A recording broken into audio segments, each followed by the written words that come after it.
Hi, and welcome to the Modern Persian Food Podcast. We are food bloggers, Beata Arabian and Bita Nazim Kelly, and we're here to share with you the rich flavors and fresh ingredients of Persian cooking and how to incorporate them into today's modern lifestyles.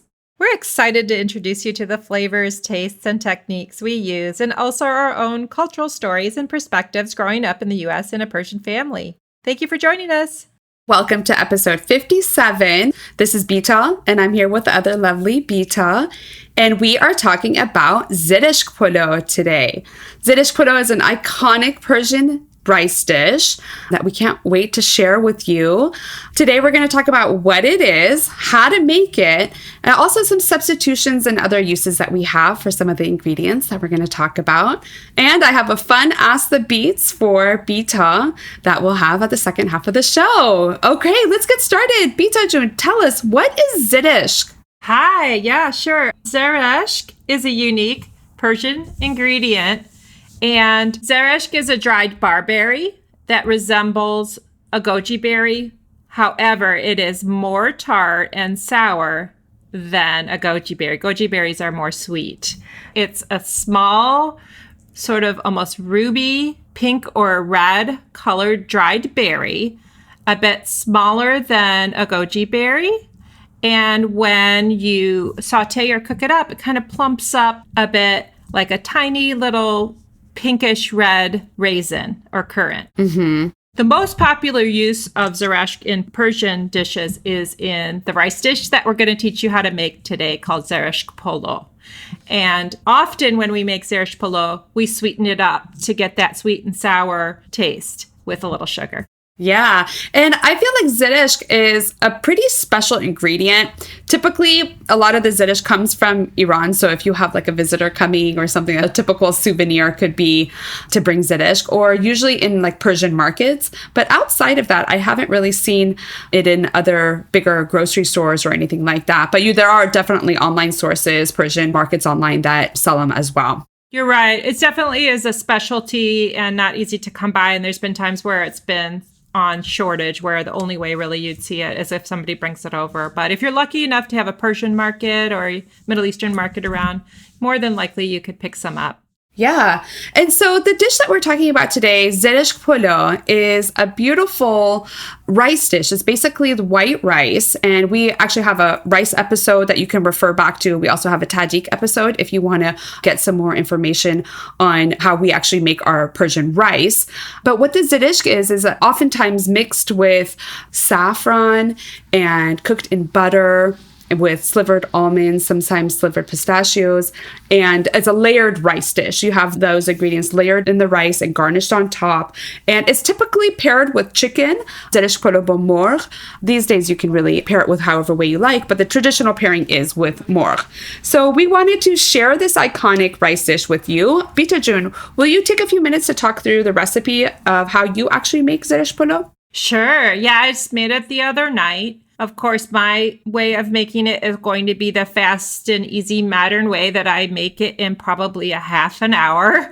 Great. So we had a bunch of leftover rice. I didn't need to make the rice.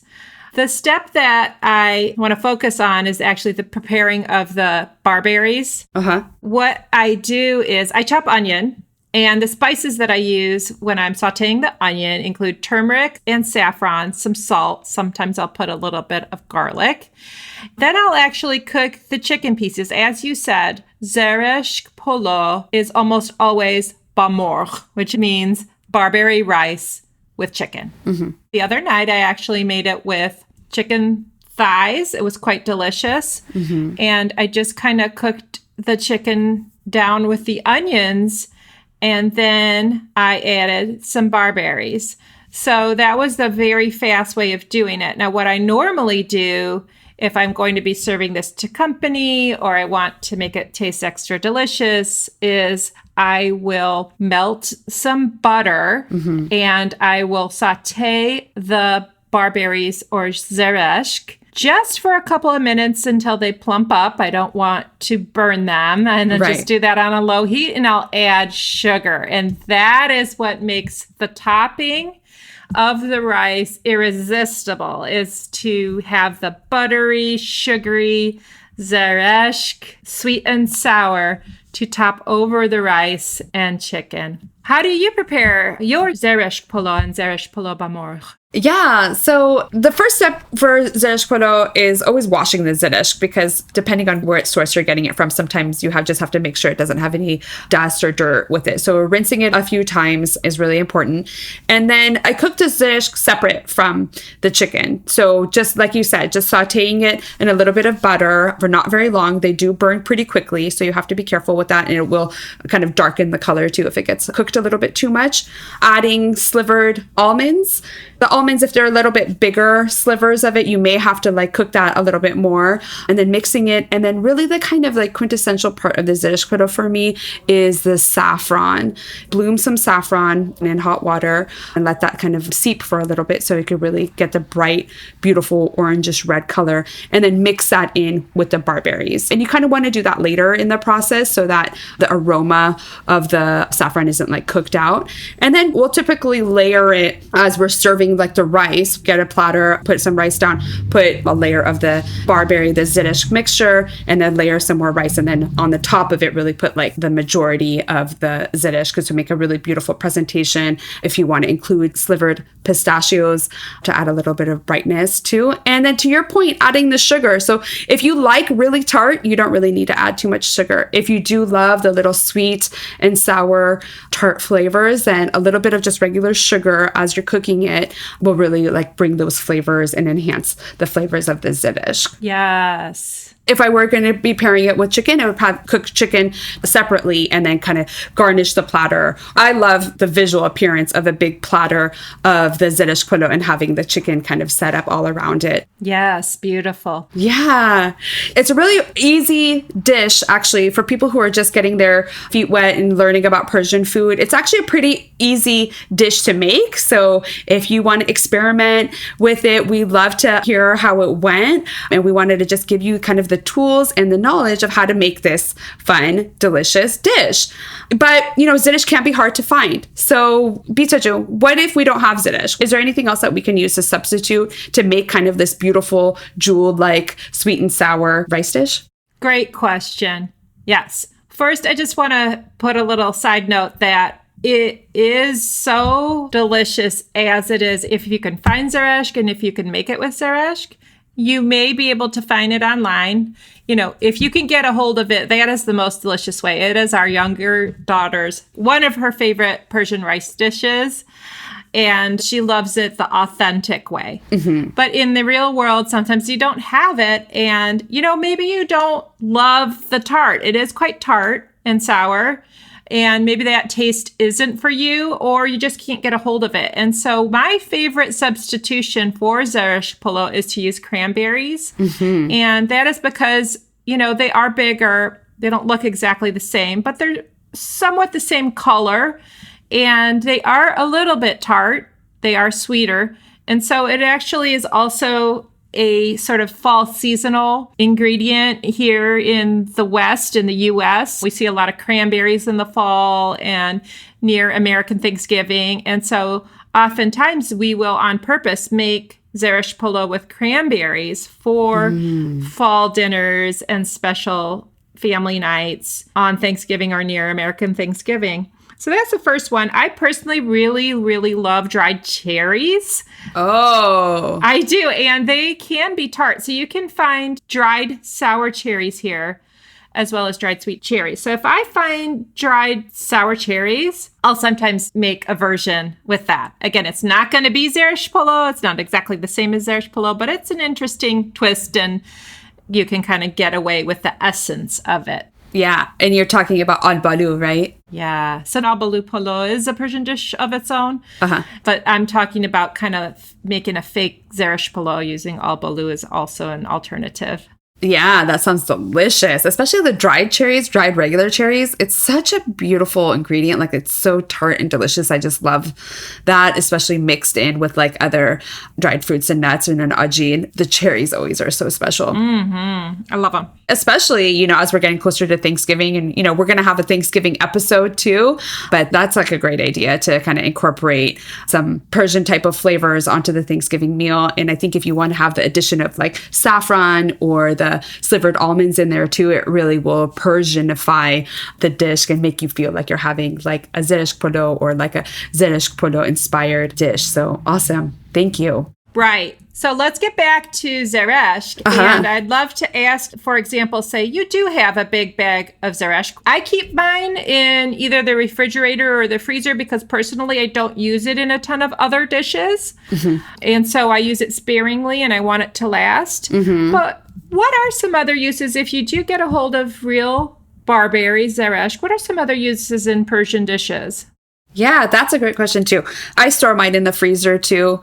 Like we said earlier, it's kind of like a precious commodity. So I want to kind of enhance the shelf life of that. So I will definitely keep it in the freezer or in a dark location, like in the back of a cupboard or something like that. But typically in the freezer or refrigerator is the best place for it.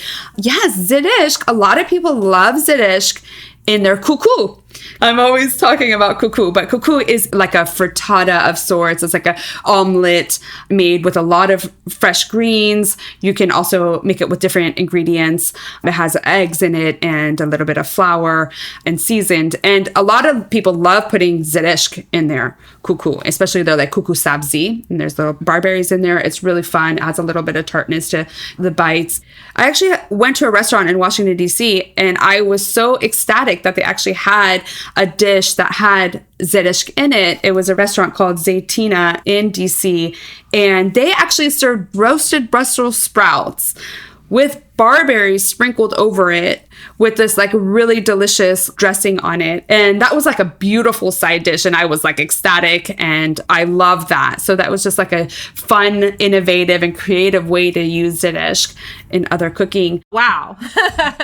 Mind blown. I'd have never in a million years thought about putting zereshk in Brussels sprouts. And I made Brussels sprouts yesterday. I love them. Yeah. One of the cool things about putting zereshk on kuku sabzi, which is the sort of herb quiche frittata in Persian cuisine that we talk about a lot, is that it makes a complementary color. Yeah. The beautiful green, fresh herbs with the zereshk, the bright pinkish red zereshk looks lovely. And even if I don't put it in my kuku, I sometimes sprinkle it on top of my kuku that I make either in a round pan or in the little muffin tins. I'll put it as a garnish and it looks lovely sometimes I'll even put some walnut.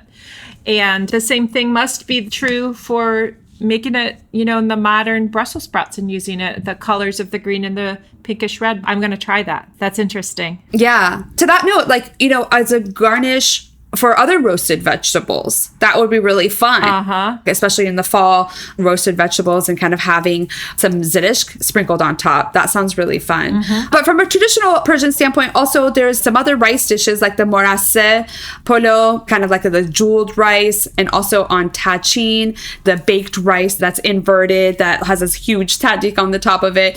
Zereshk can definitely go into those dishes as well. Absolutely. Absolutely. Yeah, I don't personally put it on my jeweled rice, but I definitely will sometimes garnish or put it in tahchin, and I have two versions of tahchin. So good point. Thanks for the reminder. Almost forgot. Yeah. Definitely with tahchin. So those are kind of my favorite other uses of zereshk. And hopefully that everyone can get their hands on some zereshk to try this great iconic rice dish themselves, or find some substitutions and try a version for themselves. We're hoping that our steps will empower you to go make some Zereshk Polo. Yeah. And if you do, let us know. Let us know what you think and how it turned out. And we love to see our listeners' creations and get their feedback. So definitely let us know. Great. Bita, I have a fun Asa Beats for you. You do? Okay. Yeah. It's a 2-part question. I'm ready. What is your favorite and least favorite Persian flavor or ingredient? Oh, 2-part. My favorite Persian flavor or ingredient. I think what comes to mind is rose. I like rose water and rose essences. So whenever I get a little taste of that, it just makes me happy inside and happy in my mouth. Good answer. I also like saffron. I mean, I think if I get rose and saffron, then, there's a dance party in my mouth. So those are my favorite. My least favorite would have to be, I am not crazy about the unique cuts of meat that sometimes appear in Persian dishes.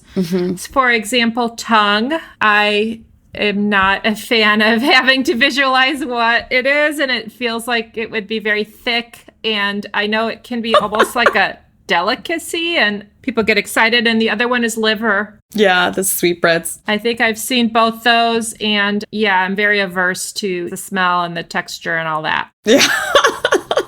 Well, thank you for sharing that. I'm sorry. Yeah, I'm sorry if I've offended anyone, but yeah, no, I mean, I think everyone has different tastes, so I think that that's fine. There's also like, dishes like kalepoche, which is like made from like, the head of the animal, and it's like a delicacy. And yeah, when I hear about those, I turn the other way. yeah, those are not my favorite. So I think I agree with you on that. Some of my favorite flavors, I really love the sours thing. So if I think about like what's the common thing in a lot of the Persian dishes that I love, I do love the like kick of the sour. And even if something doesn't have that, a lot of times I add fresh lemon, or I'll put like some vinegar or torshi, which is like the pickled and fermented vegetables that you have like as a condiment on the side. I really do love the sour kick that you get with Persian food. Yes. Yeah, so I think that's my favorite one. And yeah, that's a fun little question. We're kind of taking a little different format with our Ask the Beats these days. We're taking the opportunity to ask each other questions and share that with our listeners. And again, if you have any questions that you'd like us to ask on the show, please send us a note at hello@modernpersianfood.com, or send us a message on Instagram, or however way you want to get a hold of us. Let us know. We appreciate you. We love doing this podcast and sharing our knowledge and our thoughts on Persian food and Persian culture with everyone. Thanks for listening. Thanks for joining our conversation. It was a lot of fun. And Bita June, appreciate you. Appreciate you taking time out of your day. Absolutely. Happy birthday to your kiddos. Yesterday was thanks. Your little guy. Today's your daughter. And sending lots of love and birthday wishes to you and appreciation. Thank you so much. I appreciate you too, Bita June. Have a great day and talk to you all later. Bye-bye. Bye. You've been listening to the Modern Persian Food Podcast with Beata and Bita. Thanks for spending time with us. If you've enjoyed what you heard today, consider telling a friend or giving us a good rating. You can subscribe to our show for free on your favorite podcasting app, or find us online at modernpersianfood.com or on Instagram for the recipes and information we talked about today. We'd love to hear your thoughts, and see you next time.